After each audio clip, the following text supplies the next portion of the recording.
I want to talk to you this morning about the canon of the New Testament. Did the ancient church muzzle the canon?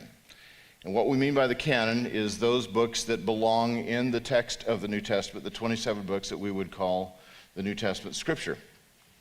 And I'm addressing the issue of the story behind the apocryphal Gospels, those Gospels that were written later, like the Gospel of Thomas, like the Gospel of Philip and Mary and Judas and Peter. All sorts of ancient works were written that never made it into the canon, and I want to wrestle with you as to why that is.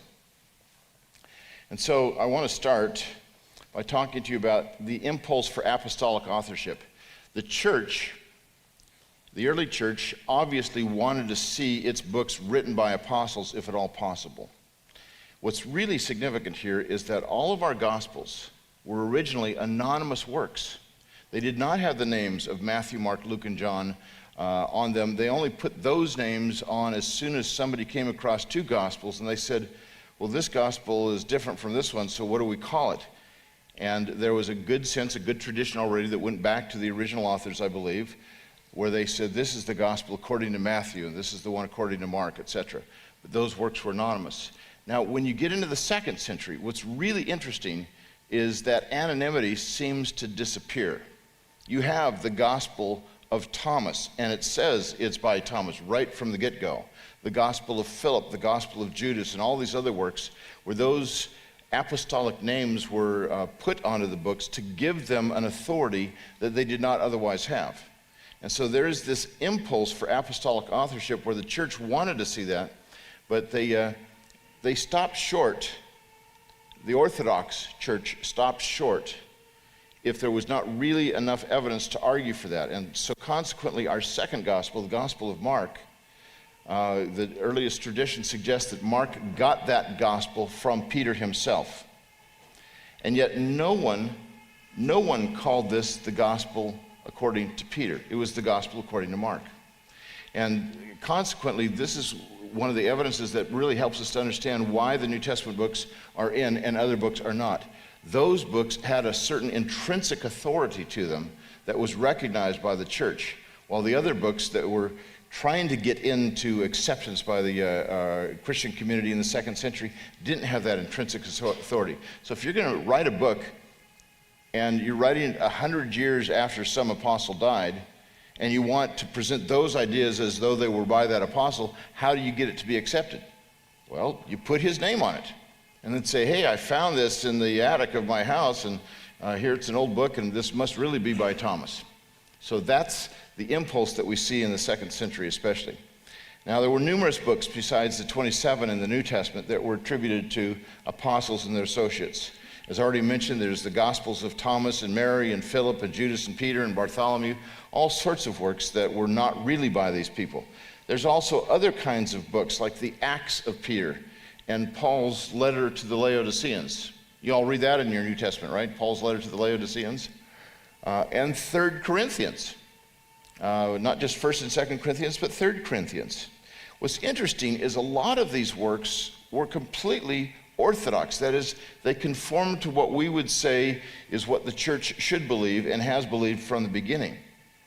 But they still never were part of the Scriptures, never part of the New Testament. Well, I want to discuss with you briefly what the criteria of canonicity were. These criteria were three things, essentially, that the early church followed in terms of thinking about what books belonged in the canon. The first and most important criterion was apostolicity. That is, was a book written by an apostle or an associate of an apostle? Now, another way to think about this is the criterion of antiquity. And by the way, what I'm going to share with you is not just a history lesson. These are things that we need to think about today. When the Gospel of Judas was published a couple of years ago, people were wondering, well, should we put this into the New Testament or not? Well, when you start reading it, you realize it really does not look very orthodox. But even apart from that, should it go in there? What if it were an orthodox document? And one of the criteria that we look at is apostolicity. Was this really written by an apostle or an associate of an apostle? And there is no scholar today who thinks that Judas actually wrote the gospel according to Judas.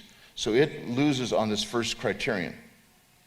Secondly is the criterion of orthodoxy. Does it conform to what we see in from the other books as to what was orthodox or true doctrine? And essentially what the idea there is, they go back to the words of Jesus that are found in the Gospels, and that became kind of the canon or the standard that the early church followed for what was orthodox. And then finally is Catholicity, and by that I don't mean Roman Catholicity, but that the books were accepted by all the churches. These three criteria guided the church in deciding or really discovering what books belong to the New Testament. Now there's a different definition of the canon between Catholics and Protestants. Roman Catholics would say the canon is an authoritative list of books. Protestants would say it's a list of authoritative books. Now, let me say those again, and just it's where you put the word authoritative that is key. Is the canon an authoritative list of books or a list of authoritative books?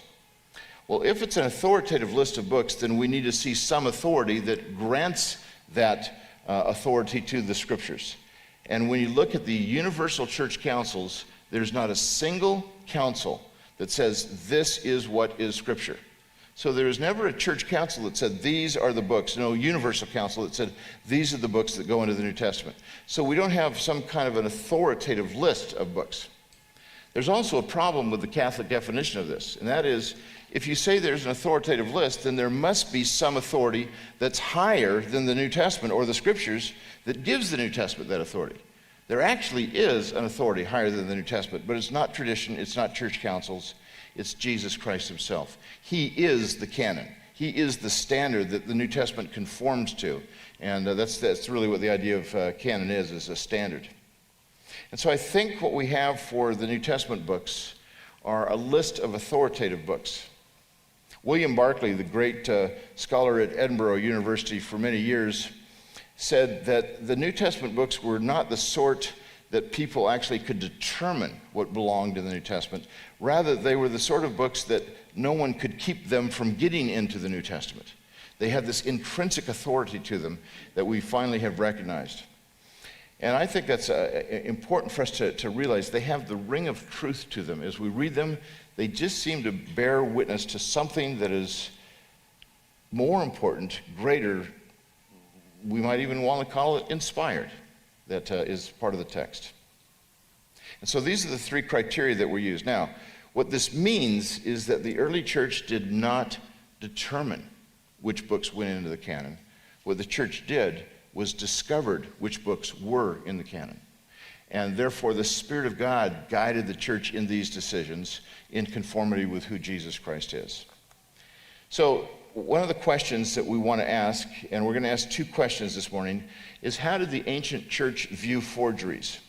Some of you may have heard of the book by Bart Ehrman called Forged, and I think the subtitle is Why the Books of the Bible Were Not Written by the People We Think Wrote Them, something along those lines. Bart Ehrman is a man who teaches at University of North Carolina, Chapel Hill. He's a Moody and Wheaton graduate who, over the years, abandoned the evangelical faith, then abandoned the faith altogether, became an agnostic, and one of his recent books called God's Problem says, if there is a God, it is certainly not the God of the Bible, because that's a Nazi deity. So you can see he has kind of not an ambivalent relationship to evangelical Christianity, a hostile relationship. But one of the things he's done in this recent book, Forged, is said something that consistent evangelicals have been saying for decades, and it's very exciting to see a liberal scholar agree with us, and I'll show you what the issue is here. Well, how did the ancient church view forgeries? If they discovered that a book was not written by the person who claimed to write it, that was attributed to it, they would always throw it out. That book is to be rejected. It doesn't matter if it's squeaky clean, orthodox, agrees with the Westminster Confession of Faith or Biola's doctrinal statement. It didn't matter. The fact is that that book was not part of Scripture. So in the 2nd century, there was a letter that was discovered called Paul's letter to the Laodiceans.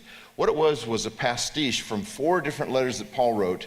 And in the doctoral program at Dallas Seminary, when I teach canon, we go over that letter. We actually translate it in class and discuss it and discuss why this should not be part of the canon. It's completely orthodox. It's quotations from 4 of Paul's letters, but it's not written by Paul. It was written in the 2nd century, so it did not go into the canon. There's 3 Corinthians. 3 Corinthians is also orthodox, and it was written by a man who, when he did it because he said, I really love the Apostle Paul, and so I put his name on it. So when it was discovered that he wrote this letter as a forgery, he was kicked out of the church, and 3 Corinthians was considered not scripture.